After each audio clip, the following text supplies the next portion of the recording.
ভারতের বিভিন্ন গণমাধ্যম দাবি করেছে যে আসন্ন টি-20 বিশ্বকাপে খেলার জন্য বাংলাদেশ দল ভারতে যাবে কিনা সেটা 21শে জানুয়ারির মধ্যে বাংলাদেশের পক্ষ থেকে নিশ্চিত করতে হবে।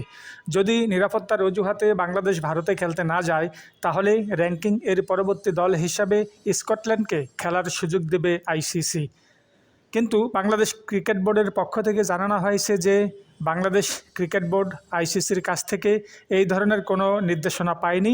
বিষয়টি সম্পূর্ণ মিথ্যা এবং অমূলক।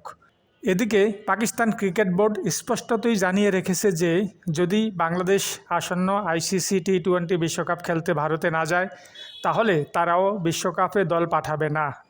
আজ পাকিস্তান ক্রিকেট বোর্ড আরও এক ধাপ এগিয়ে বিরাট একটি সিদ্ধান্তের কথা জানিয়েছেন, আর সেটি হলো পাকিস্তান ক্রিকেট বোর্ড তাদের খেলোয়াড়দের আসন্ন বিশ্বকাপ সামনে রেখে সব ধরনের ক্রিকেটীয় অনুশীলন বন্ধ রেখেছে।